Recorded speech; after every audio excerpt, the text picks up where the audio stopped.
Hello, dreamers. Tonight you're stepping into the velvet-lined corridors of royal weddings where treaties were signed with rings rather than ink. You move quietly, as if the palace itself might wake if you tread too loudly, and you already sense that this is not a love story in the modern sense. I'll be honest with you. If you were a royal bride or groom in the Victorian age, you'd probably be more of a political pawn than a romantic lead, dressed beautifully and expected to smile through centuries of tension. Before you drift off, if you enjoy these historical bedtime stories, feel free to drop a like or subscribe. No pressure at all, only if it truly helps you unwind.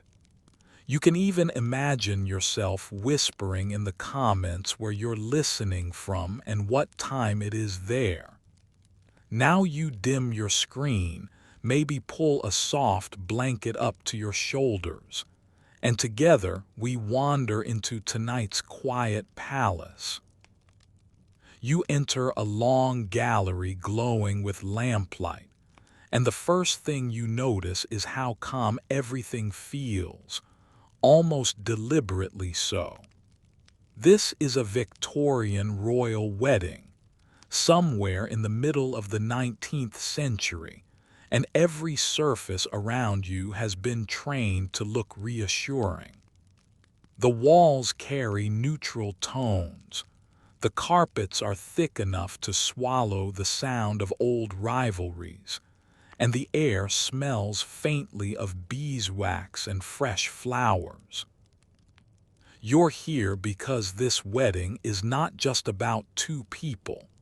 It's about two neighboring dynasties that have spent decades eyeing each other like polite enemies at a dinner party. You pause near a window and recall a mainstream historical fact. Queen Victoria herself turned marriage into a diplomatic instrument. Her children and grandchildren married into royal houses across Europe, earning her the nickname, the Grandmother of Europe. These marriages were meant to stabilize borders, soften rivalries, and make wars feel awkward. After all, it's harder to invade a country when your cousin is sitting on the throne. Tonight's wedding follows that same logic.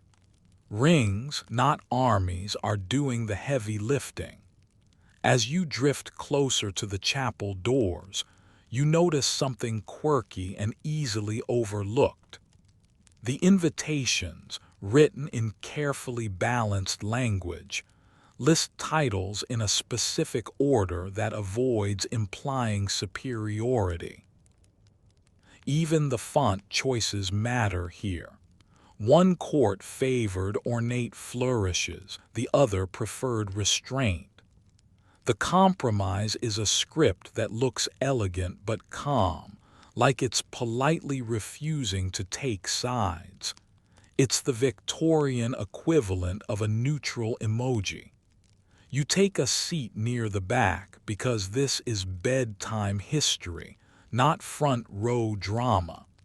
The bride has not yet arrived, but her presence is already being felt. She represents a dynasty that until recently was considered a rival, too ambitious, too proud, too willing to challenge its neighbors. Her groom's family, meanwhile, sees itself as older, steadier, and slightly offended by that ambition. Historians still argue about which side needed this marriage more, and you can almost hear their debates echoing softly between the stone columns. The music begins, slow and measured, and you realize this tempo is intentional. Nothing rushed, nothing triumphant. This is a wedding designed to lower heart rates. Even the choice of him avoids anything militaristic or overly national. You remember reading that Victorian courts were deeply aware of symbolism, sometimes to the point of obsession. A wedding march could reassure diplomats or irritate them, depending on its origin. As the bride finally enters, you notice the dress. It's white, yes, following the fashion Queen Victoria herself popularized, but it's also modest in its cut. No aggressive displays of wealth, no jewels that scream dominance. There is one subtle embellishment, though, a small floral motif stitched in a pattern associated with the groom's homeland. It's a quiet nod, almost shy, and you smile sleepily at how something so small could carry so much meaning. You lean back and let the scene wash over you. The vows are spoken in a shared ceremonial language rather than the everyday tongue of either court. That's not romance, it's diplomacy. A neutral language prevents offense and signals mutual respect. It's the same reason modern treaties are often written in carefully negotiated wording. Historians still argue about whether anyone in the chapel truly believed this marriage would prevent future conflict, or whether it was simply buying time. As the rings are exchanged, you sense the emotional restraint in the room. Applause is polite, measured, almost cautious. This is not a fairy tale ending. It's a strategic pause. You remember, with a hint of gentle sarcasm, that Victorian royals were experts at smiling while calculating. Love might grow later, everyone hopes, but peace needs to start immediately. You think back to how you entered this palace, guided by calm light and softer sounds, and you realize that's the point. This wedding is meant to feel safe, safe enough that old enemies can relax their shoulders, safe enough that newspapers will describe harmony rather than rivalry, safe enough that borders feel just a little less sharp tomorrow morning. You let that thought settle as the ceremony continues seamlessly without fanfare. You're already drifting, aware that this is only the beginning.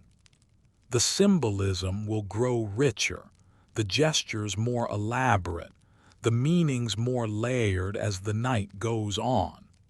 For now, you simply stay seated, listening to history whisper instead of shout, as rings quietly take the place of raised flags.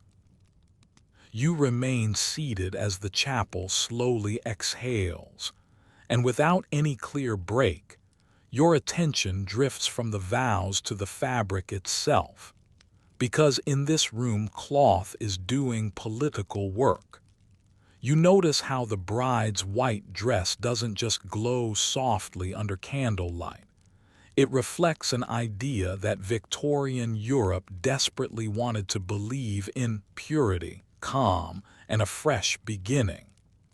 White, popularized by Queen Victoria in 1840, had quickly become more than a fashion trend. It was a visual truce. You let your eyes linger, feeling how this color choice quietly waves a white flag between neighboring dynasties that once measured each other in cannons rather than compliments. You shift slightly in your seat and take in the groom's uniform, which is equally restrained. No excessive medals clink against his chest. No battle honors scream for attention. This is deliberate. One mainstream historical fact gently settles into your mind. Victorian courts increasingly understood that weddings were international broadcasts. Newspapers across Europe would describe every stitch. A uniform overloaded with military glory might excite one audience while alarming another.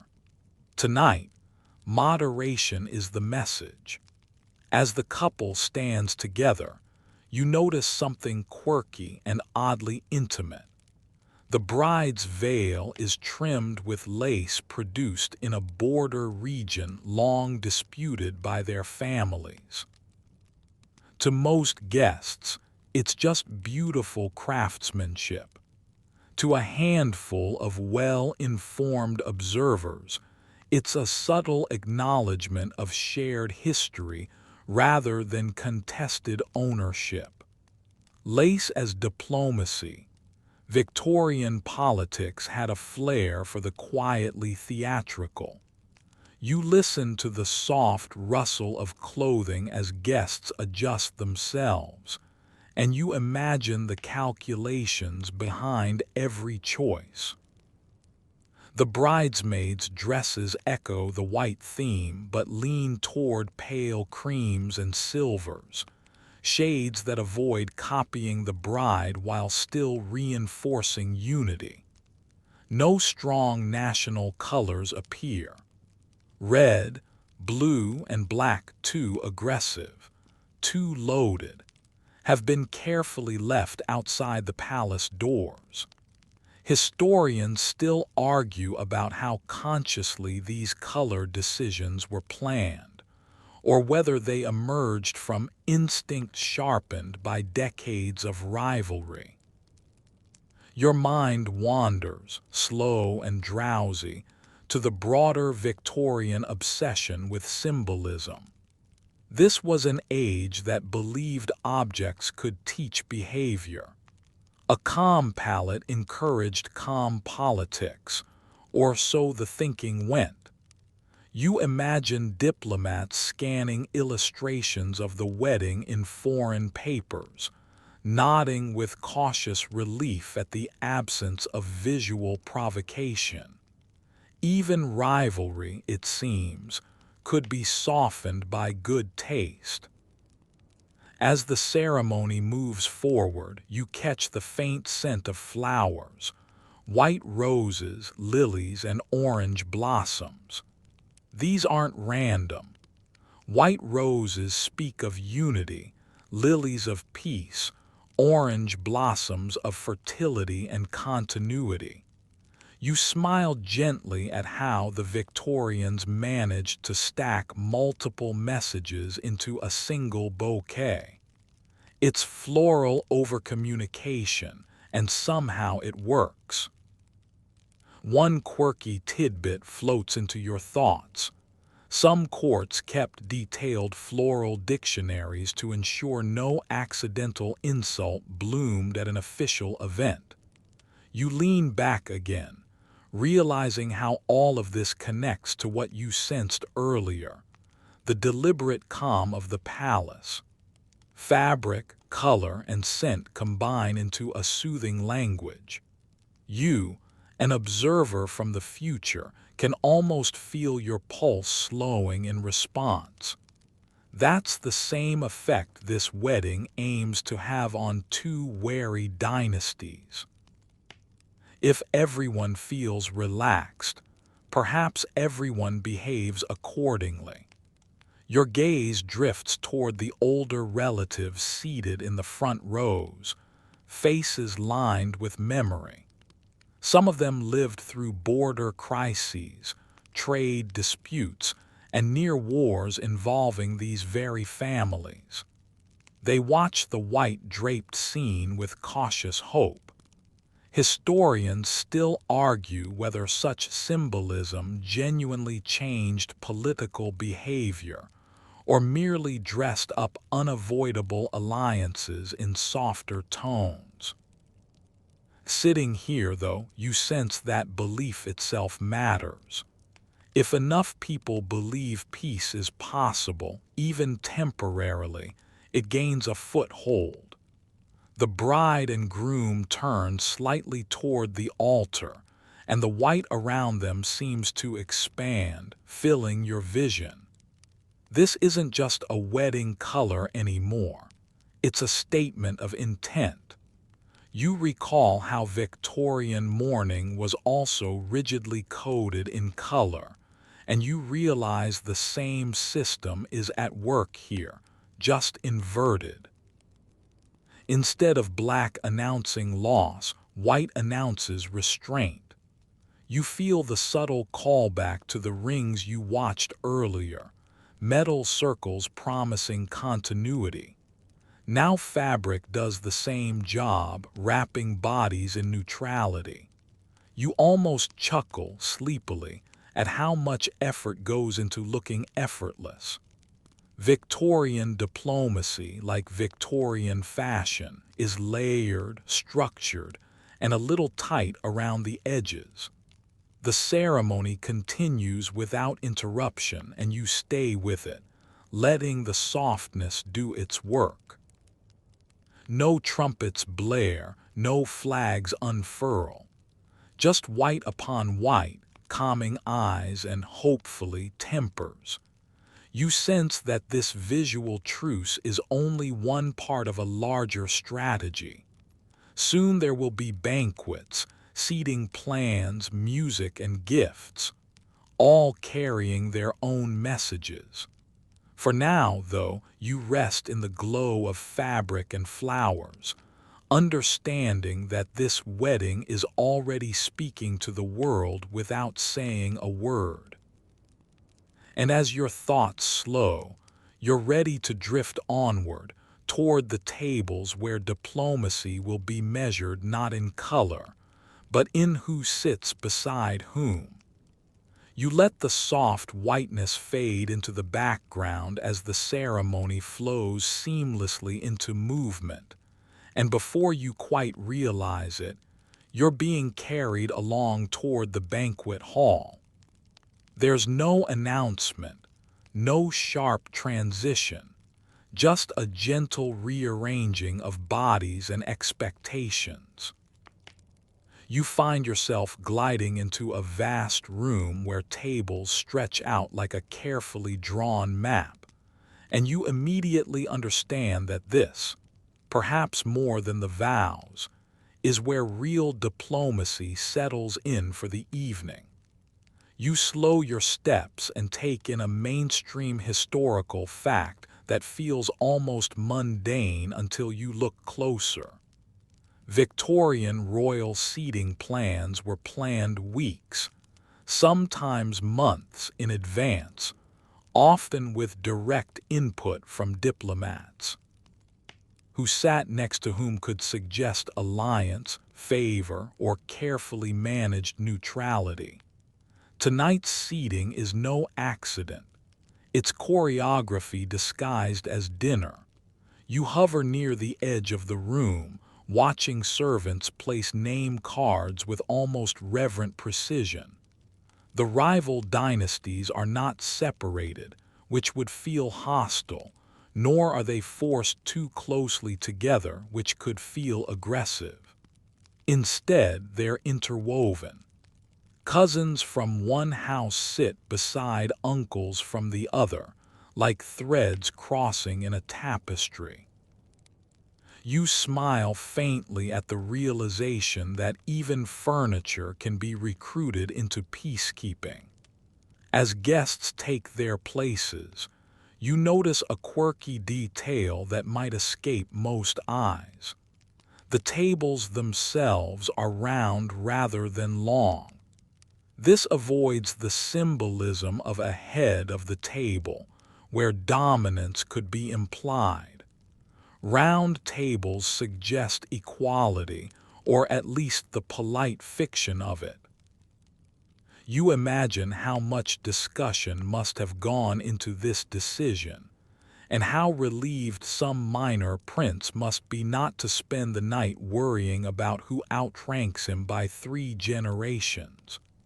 You take a seat in your imagination, near a cluster of older diplomats who speak softly, as if volume itself could disturb the balance. You overhear fragments of conversation, harmless remarks about the weather, the flowers, the smoothness of the ceremony.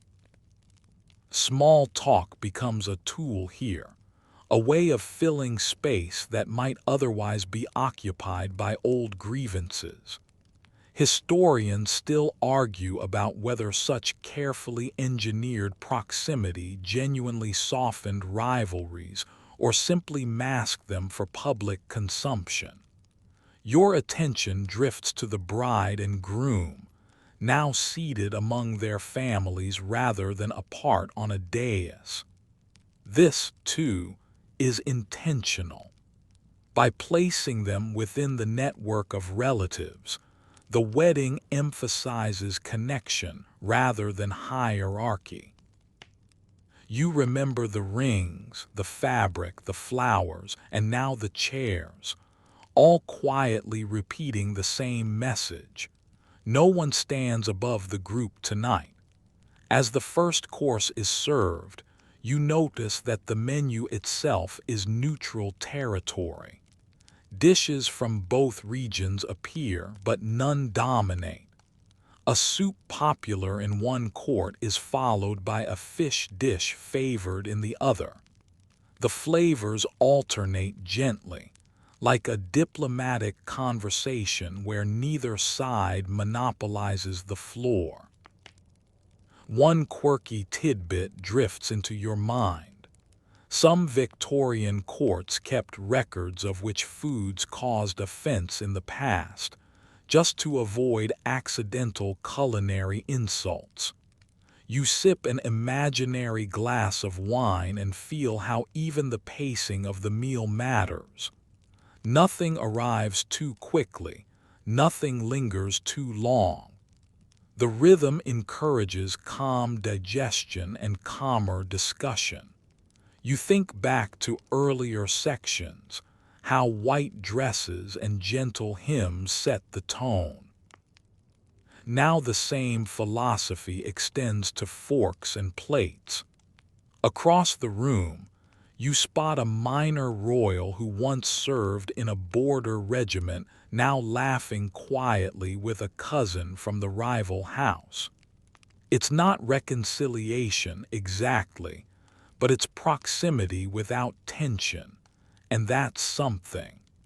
You sense how the seating plan has created these small, human moments, where people who might otherwise avoid each other are given a neutral excuse to coexist. Your thoughts slow further as candlelight reflects off polished silverware, softening sharp edges. Even the candles are spaced evenly, avoiding dramatic pools of light that could draw attention to any one group.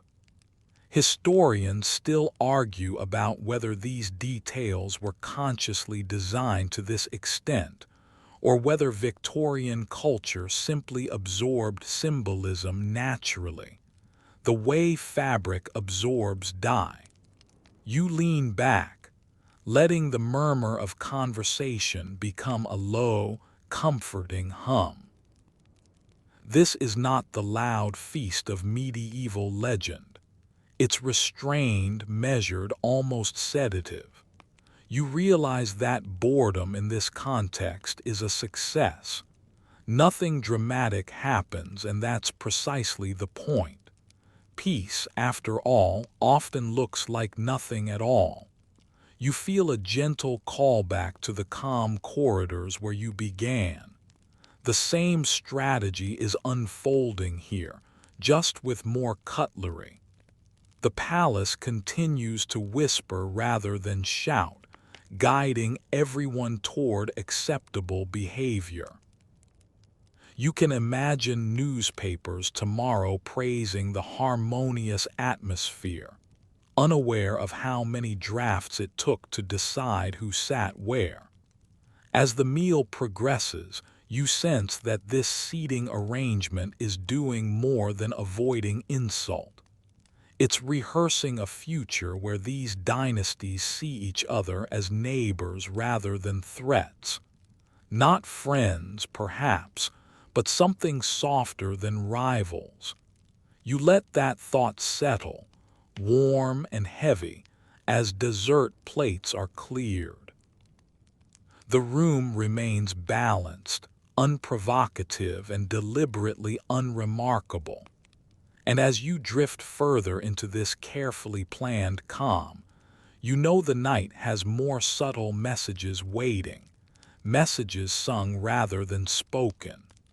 You remain in your chair as the last murmurs of dinner soften into a gentle hush, and without ceremony, the room begins to reorient itself towards something quieter, older, and more symbolic.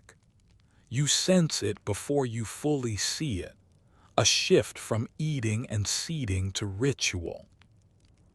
Candles are adjusted, curtains drawn just enough to dim the outside world, and suddenly you're standing again, drifting toward a smaller chamber where shared traditions will do their delicate work. You step inside and notice the blend immediately. This is a space prepared for ritual gestures that draw from both dynasties, religious customs, chosen carefully to overlap rather than collide. One mainstream historical fact drifts calmly into your thoughts.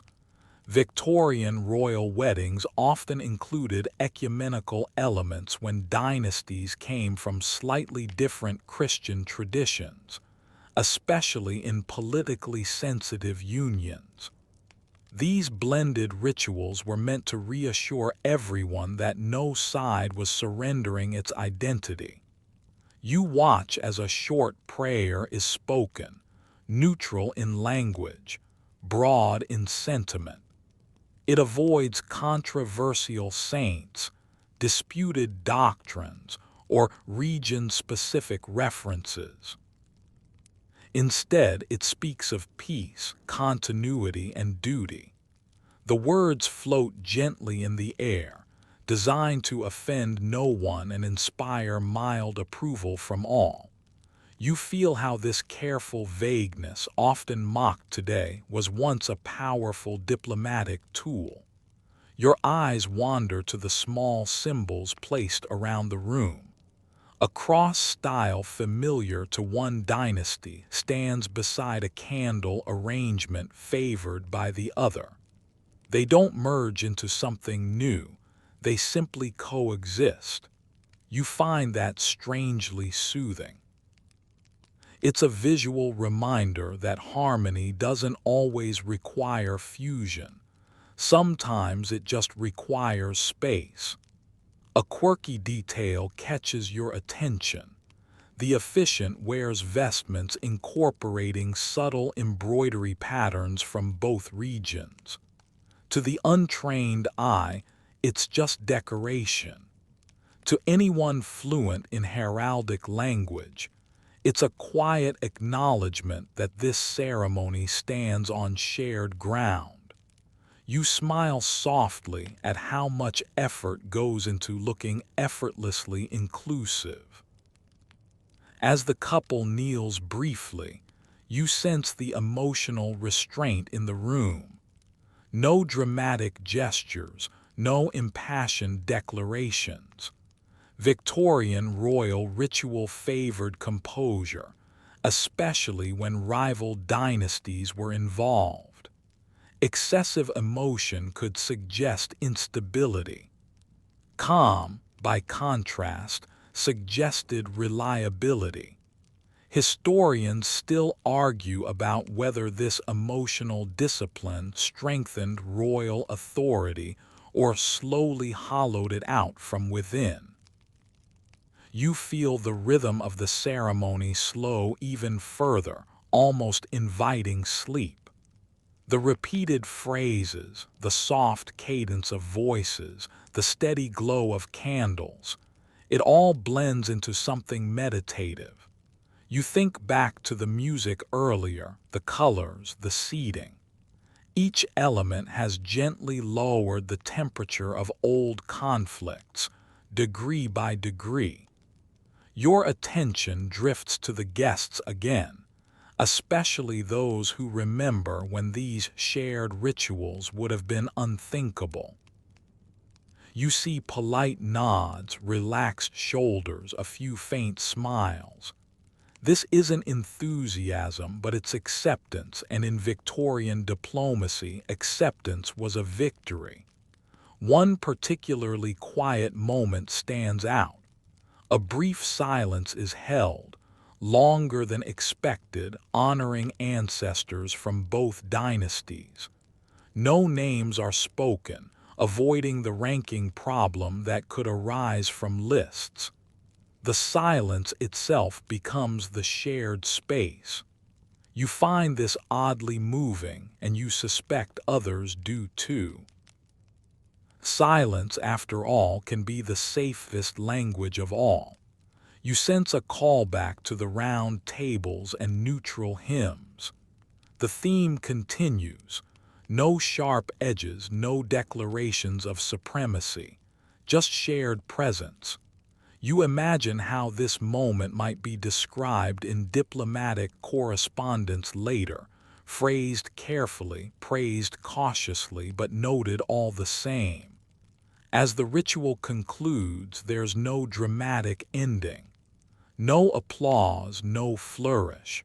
Just a gentle dispersal, like a tide receding. You realize how intentional that is. A loud ending might reignite comparison. A quiet one allows everyone to carry away their own interpretation without friction. Historians still argue about how much these shared rituals mattered in the long run. Some see them as cosmetic, others as psychologically significant. Sitting, or rather drifting, here with you, it's hard not to feel that something subtle has shifted. Not a revolution, not even a promise, just a softening. You move slowly back toward the larger rooms of the palace, carrying with you the calm of shared symbols and silent smiles. The night isn't finished with its messages yet. There are gifts to be exchanged, each wrapped in care, each saying something without daring to say too much. You drift onward as the palace gently rearranges itself again, and now the air carries a different kind of anticipation. Tables reappear, smaller this time, set not for eating but for display. Boxes, cases, and parcels wait in orderly rows, each one a sentence in the quiet language of gifts. You already sense that nothing here is casual. In Victorian royal culture, a wedding present was never just a present. It was a message wrapped in velvet. You pause and let a mainstream historical fact settle into your thoughts. Royal wedding gifts in the 19th century were often carefully catalogued and publicly listed, sometimes even exhibited. This transparency turned generosity into diplomacy. A gift that appeared too lavish could imply dominance. One too modest could suggest insult. Balance, once again, is everything. You move closer and notice how that balance plays out. Gifts from the groom's dynasty emphasize craftsmanship rather than raw value. Finely worked silver, engraved glass, objects that speak of skill and tradition rather than conquest or wealth. In return, the bride's family offers items rich in symbolism but restrained in scale, jewelry with shared motifs, books bound in neutral leather, artworks depicting peaceful landscapes rather than historical victories. A quirky detail draws your eye. One gift is a clock, ornate but understated, its face decorated with intertwined floral designs from both regions. Time as a wedding present might seem odd, but here it carries a hopeful message. Shared time, a future measured together. You imagine how carefully that symbolism must have been weighed before anyone approved it. As attendants quietly open and arrange the gifts, you sense the watchfulness in the room. Diplomats observe not just what is given, but how it is received. Smiles are calibrated, gratitude expressed warmly but without surprise. Nothing must suggest that one side has overreached. Historians still argue about whether these exchanges truly eased political tension or simply created a polished record of mutual restraint. You recall earlier moments, the seating plans, the blended rituals, and realize that gifts extend the same philosophy into objects meant to last. These items will remain in palaces long after tonight, subtle reminders of a moment when rivalry was softened, at least on the surface. One particularly gentle moment catches your attention. The bride receives a small, personal item, a locket containing miniature portraits of both families' crests, painted side by side rather than layered. It's intimate without being possessive. You smile at the restraint. In another era, one crest might have dominated the other. Tonight, they share space. You let your thoughts slow as the room fills with the faint scent of polished wood and old paper. These are comforting smells, associated with libraries and studies rather than battlefields. Even the sensory environment seems chosen to guide emotions toward calm reflection.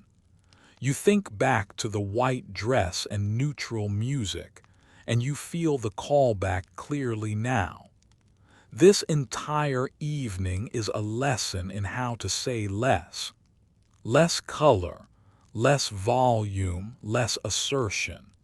Victorian diplomacy at its most understated. You feel a hint of gentle sarcasm rise. Imagine needing this much planning just to exchange wedding presents without offending anyone. But it fades quickly, replaced by admiration for the effort. Historians still argue about whether such symbolic gifts had measurable political impact. Did a silver bowl really reduce the chance of war? Probably not on its own. But symbols accumulate. They create habits of cooperation, or at least habits of caution. And caution, in a tense neighborhood, can be a kind of peace. As the gift tables are gradually cleared, the objects carried away to be stored, displayed, or quietly admired later, you feel the night settling deeper into its rhythm. Nothing sharp has happened. No declarations, no confrontations. Just a steady layering of thoughtful gestures. You drift toward the edge of the room as musicians begin to prepare nearby.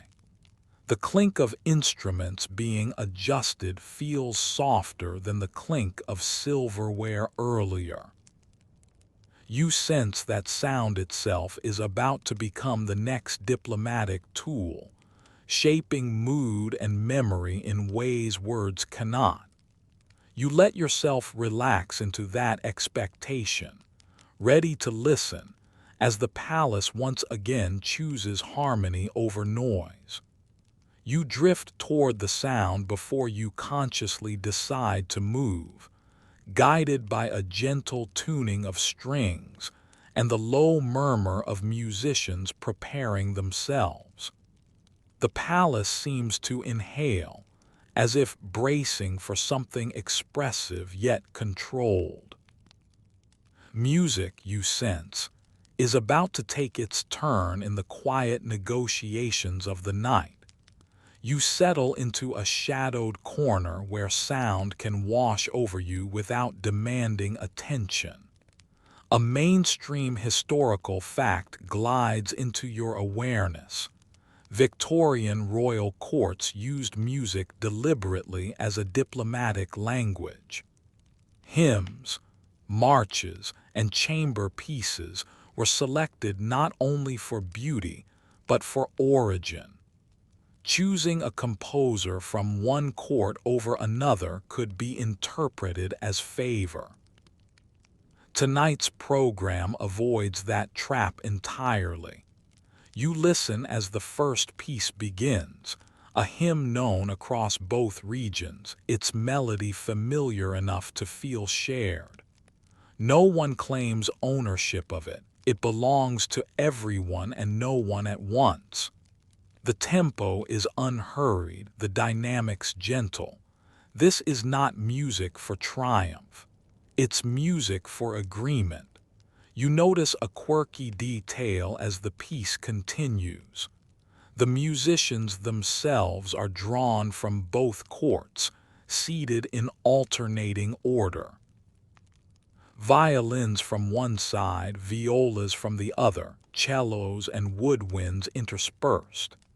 Even the orchestra mirrors the seating plans you saw earlier. You smile softly at the consistency. Someone, somewhere, really committed to this theme.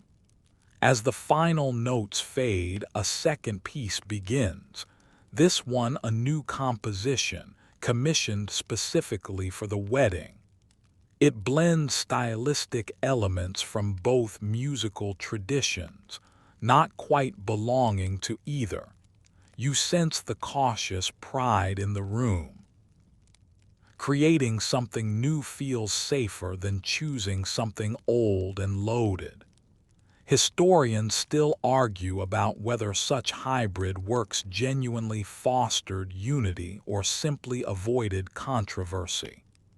You let the music carry you, noticing how conversation slows, voices dropping instinctively. Sound becomes a shared environment, smoothing edges, encouraging stillness. You recall the earlier rituals, the gift exchange, and feel how music ties them together, a soft thread weaving through the evening. Your thoughts drift to the bride and groom, seated quietly among their families. Their expressions are composed, attentive. They don't sing along or react dramatically. Emotional restraint remains the unspoken rule. In Victorian royal culture, visible self-control suggested strength and reliability, qualities much valued in uneasy alliances. Another subtle moment catches your ear. A familiar folk melody from one region appears briefly within the larger composition, then gently resolves into a harmony associated with the other.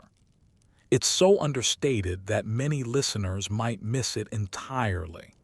But for those who recognize it, the message is clear: acknowledgement without dominance. You lean back and let your breathing slow to match the rhythm. The palace seems to do the same. Historians still argue about how much audiences at the time consciously perceived these musical choices. Did they feel unity or simply pleasant distraction? Perhaps it didn't matter. Calm itself was the goal. As the music continues, you sense how it reinforces everything you've already seen. White fabrics, round tables, shared rituals, balanced gifts, now shared sound. Each element whispers the same reassurance. Nothing sharp will happen tonight. The final piece fades into silence, and the silence is held just long enough to feel intentional. No immediate applause. A pause, respectful and neutral, before polite clapping ripples through the room. Even approval is measured. You feel a gentle callback to the quiet corridor where you began this journey. That same softness persists, guiding you deeper into the night. Music has done its work, easing bodies and expectations alike. As musicians quietly pack their instruments, you sense the evening shifting again. The public portions of the wedding are giving way to something more visible, more outward-facing. Soon the palace doors will open to crowds waiting beyond, and symbolism will step into the street. You remain calm, unhurried, ready to follow as the wedding moves from private harmony to public reassurance, carrying its carefully composed message beyond these walls. You drift with the flow of bodies toward the great doors, and without any announcement, the palace subtly pivots from inward calm to outward display. The air changes. It's cooler now, touched by night and expectation, and you sense that everything you've witnessed so far, fabric, seating, ritual, music, has been rehearsal. This is the moment when symbolism steps outside and allows itself to be seen. You find yourself standing just behind the threshold as doors open slowly, deliberately, revealing a waiting crowd gathered along lantern-lit streets. A mainstream historical fact settles gently into your thoughts. Victorian royal weddings were public performances as much as private ceremonies, carefully staged to reassure citizens and foreign observers alike. Processions mattered because they translated elite diplomacy into something visible and comforting. You move forward as the procession begins, and immediately you notice the pace. Nothing hurried, nothing triumphant. The carriage rolls slowly, allowing faces to be seen, expressions to be read.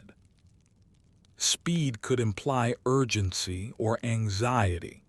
Slowness suggests confidence. It's another quiet lesson in how to look stable while history holds its breath. A quirky detail catches your eye as the couple appears. The carriage bears no oversized coat of arms, no dominating emblem. Instead, smaller symbols from both dynasties appear side by side, almost shyly. You imagine the drafts of this design, rejected versions where one crest felt too large or too proud. Tonight's choice whispers cooperation rather than conquest. You listen to the crowd's reaction, cheers, yes, but measured, polite, almost relieved. People wave handkerchiefs rather than flags, a subtle but telling choice. Handkerchiefs are personal, domestic, non-threatening. Flags would draw attention to borders. Someone understood that distinction very well. As the procession advances, you notice how routes were chosen to pass through neutral spaces, shared marketplaces, central squares, rather than areas strongly associated with one dynasty or the other. The city itself has been turned into a diplomatic diagram. Historians still argue about how much thought went into these routes, but standing here, it's hard to believe it was accidental. You feel a callback to the round tables and blended hymns. The same logic applies. Show unity without erasing difference. The couple acknowledges the crowd with synchronized gestures, not grand waves, just calm nods. Their bodies mirror each other, rehearsed to avoid implying dominance or distance. Your thoughts grow slower as lantern light reflects softly off stone and glass. Even the illumination feels intentional, warm, even, avoiding dramatic shadows that could make faces look severe. The visual language remains soothing, almost soporific, as if the city itself has agreed to lower its voice. You overhear a child ask a parent who the bride is, where she's from. The answer is simple, reassuring, stripped of politics. That's the goal. Translate complexity into calm narratives. Make rivalry feel like history rather than threat. Historians still argue about whether such public displays genuinely reshaped popular attitudes or merely distracted them. But distraction, you realize, can be powerful.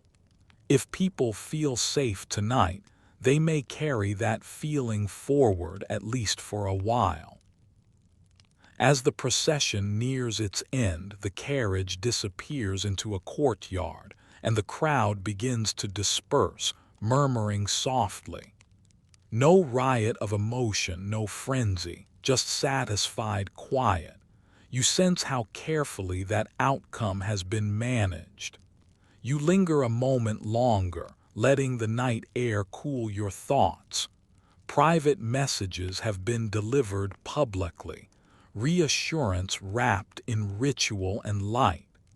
And as the doors close again behind the couple, you know the story isn't finished yet. Inside, images are already being prepared, portraits that will freeze this calm into paint and paper, ready to travel far beyond these streets. You drift back inside as the echoes of the crowd fade, and the palace returns to its inward-facing calm. This time, the quiet leads you toward long corridors where walls wait patiently, already prepared for the next layer of meaning. You sense it before you see it, empty spaces measured with care, easels standing ready, canvases primed to capture not just faces but intent. Tonight's harmony is about to be preserved in paint. A mainstream historical fact settles into your thoughts like dust in lamplight. Victorian royal portraits were political instruments. They weren't just records of appearance. They were messages distributed through engravings, newspapers, and diplomatic gifts. A single portrait could travel further and speak longer than any carriage procession. You move closer to a large canvas where the bride and groom will soon stand. The composition has already been planned. Neither figure occupies the center alone. Instead, the space is shared, balanced, symmetrical enough to feel fair without being rigid. You notice how the background avoids identifiable landmarks tied to either dynasty. No recognizable palace, no disputed landscape. Just a neutral architectural suggestion, arches, columns, nothing that points too firmly in any direction. A quirky detail draws your attention to the sketches pinned nearby. In one draft, the groom's posture was slightly more forward, his shoulder angled protectively. That version has been crossed out. The final pose places both figures upright, parallel, equal in visual weight. Even posture, it seems, can provoke anxiety if left unchecked. You imagine the painter listening more than speaking, absorbing instructions from courtiers who speak in cautious tones. Light must fall evenly. Shadows must not favor one face over the other. Jewelry should be present but restrained. You smile sleepily at how even photons have been recruited into diplomacy. Historians still argue about how consciously audiences read these visual cues. Did viewers notice balance or simply feel it? Perhaps that was enough. The goal wasn't to impress experts, but to create a general sense of calm competence. You think back to the white dress, the round tables, the shared hymns. Portraiture becomes their afterimage, fixing those fleeting gestures into something durable. This image will hang in embassies, appear in illustrated papers, and be studied by people who never heard the music or tasted the food. It must speak clearly without shouting. You let your thoughts drift as you imagine the finished painting. The couple's expressions are composed, neither ecstatic nor distant. Emotional moderation again. Victorian audiences associated excess feeling with instability. Calm faces promised predictable rule, steady borders, and fewer surprises. Another subtle choice catches your attention. The bride's attire in the portrait includes a small motif from the groom's heraldry, but rendered so delicately it almost disappears into pattern. A nod, not a claim. You feel the repetition of that familiar theme. Acknowledge without overpowering. Historians still argue about whether such images influenced real policy or merely reflected it. But images shape memory, and memory shapes expectation. If future disagreements arise, this portrait will whisper of a time when harmony was possible, or at least convincingly staged. You notice attendants discussing how many copies will be made, which courts will receive them first. Order matters. Sending images simultaneously avoids the appearance of favoritism. Even distribution becomes part of the message. As the evening deepens, you sense fatigue settling in, not exhaustion, but a pleasant heaviness. The palace seems satisfied with its work so far. Symbols have been layered gently, one upon another like blankets. You step back from the imagined canvas, content to let it exist unfinished, suspended in intention. Soon enough, it will be complete, frozen, sent out into the world. For now, you carry the calm impression with you as you drift onward, toward the softer spaces where gossip and rumor begin to stir. You drift along the quiet corridors, past polished floors and muted tapestries, and sense a subtle change in the evening's rhythm. Now the palace softens further into whispers, shadows, and muted intrigue. You're entering the domain of gossip and rumor, another tool in the arsenal of diplomacy, even if it seems less tangible than music, ritual, or portraits. Here, influence moves quietly, like a gentle breeze shifting curtains.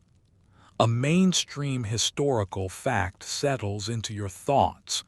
Victorian courts were rife with careful observation. Courtiers, servants, and minor royals all played roles as informal intelligence gatherers.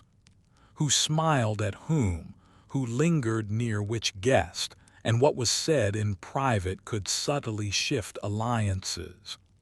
Tonight, gossip is not chaos, it is orchestrated. You notice a quirky detail immediately. A chambermaid, officially tasked with serving refreshments, is actually credited in later memoirs with passing whispered notes between rival family members. These notes might seem trivial, mentioning floral arrangements or the timing of the carriage, but historians still debate how much these small communications smoothed tensions.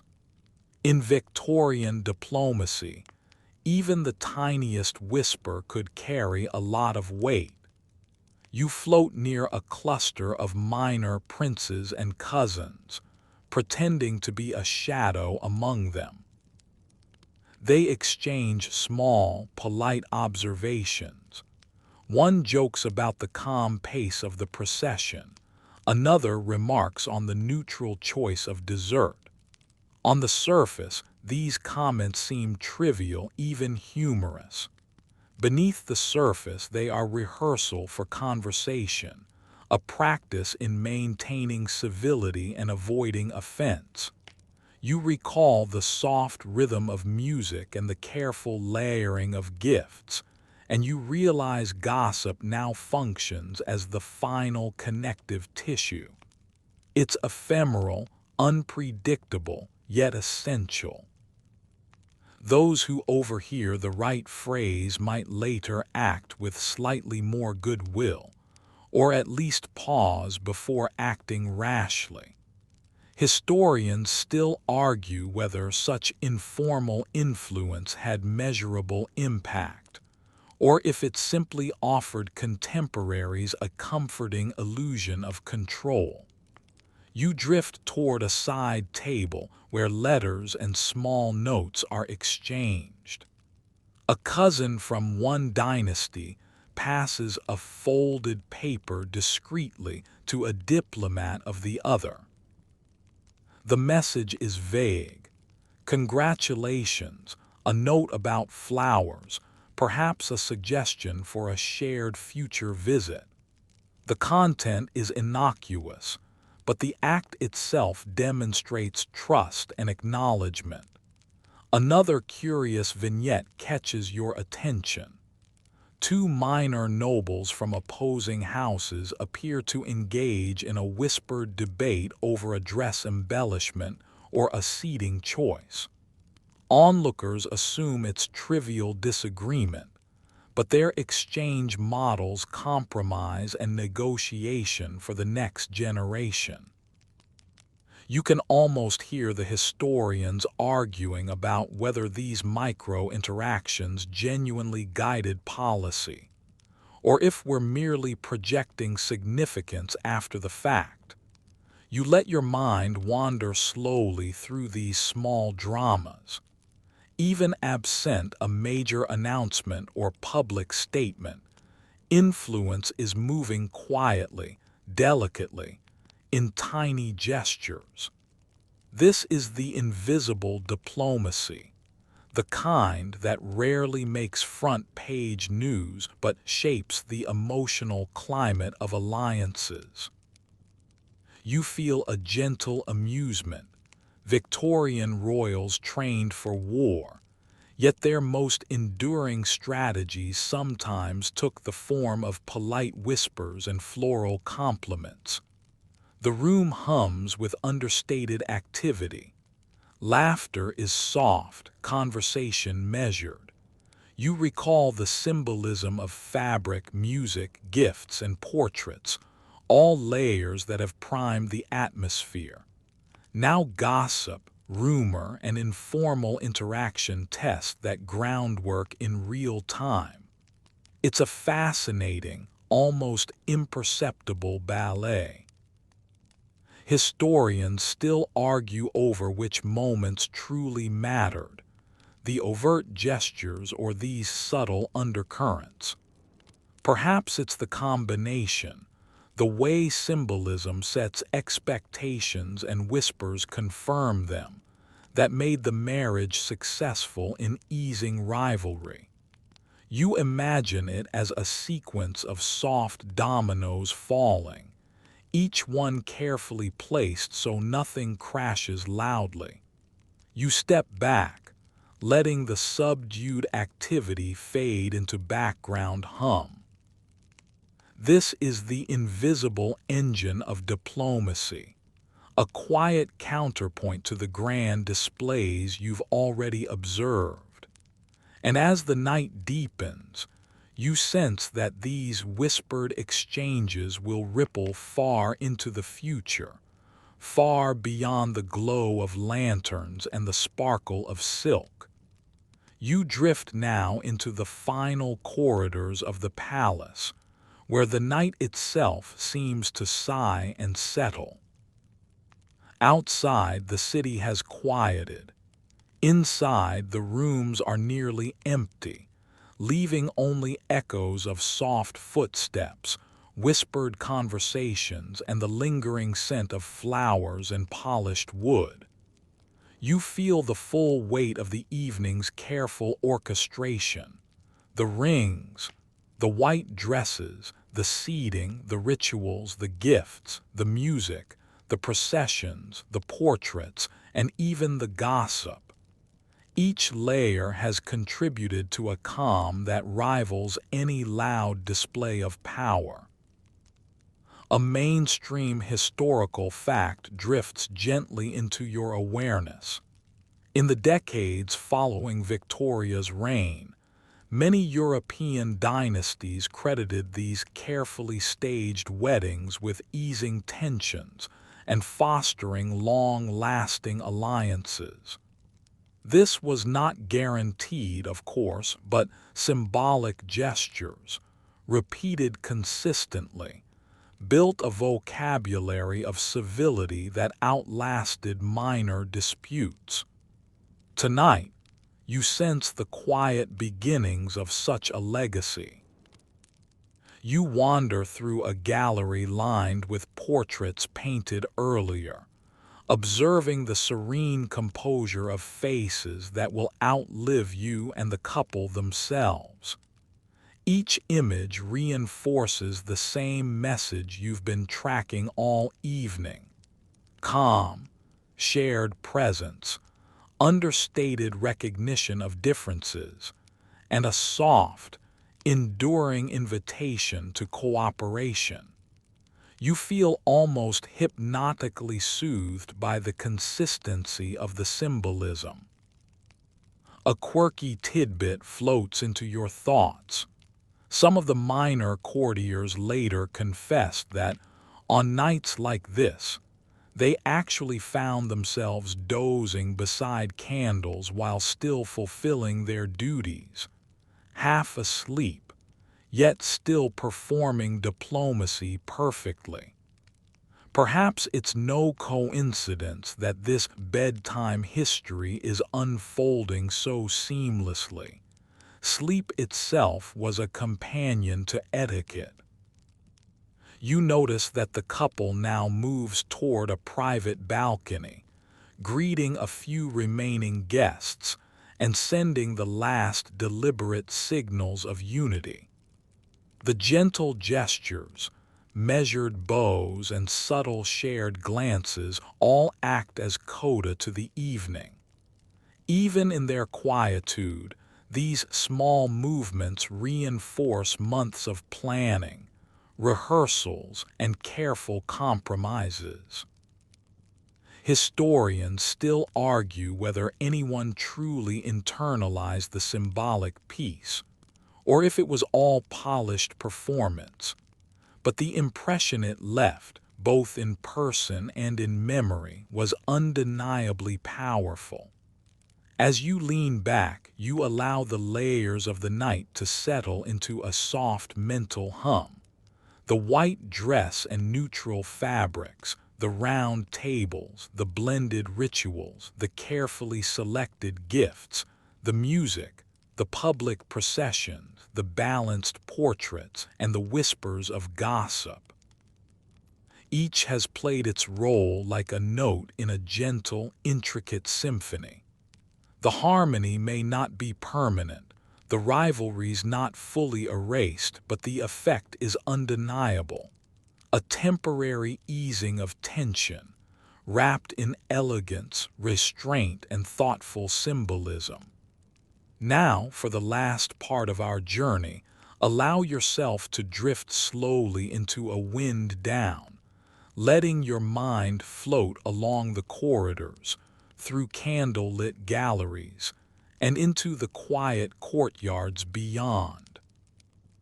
Imagine the palace at rest, the guests gone, the courtiers finally settling, and the couple alone, absorbing the significance of what has just transpired. The stones of the palace have absorbed centuries of intrigue, whispers, and careful negotiations, yet tonight they rest in stillness. You imagine tracing the patterns of the lace, feeling the smooth wood of a polished table, and hearing the faint echo of a distant hymn that once filled the hall. The wind brushes gently across the balcony, carrying away the last sounds of carriage wheels and city murmurs.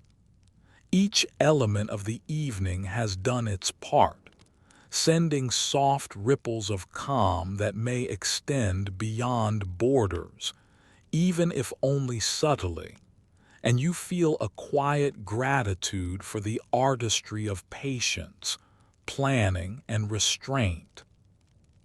Historians still debate whether such Victorian weddings genuinely altered the course of politics or simply preserved appearances. But tonight, you carry the lesson with you. Peace, even momentary, often arrives not with flags or proclamations, but in shared gestures, careful choices, and quiet attentiveness to the small details. As you slowly sink into sleep, imagine the palace holding its breath, the rings and rituals and soft fabrics lying still, and allow yourself to drift gently into dreams shaped by centuries of gentle diplomacy. Sweet dreams.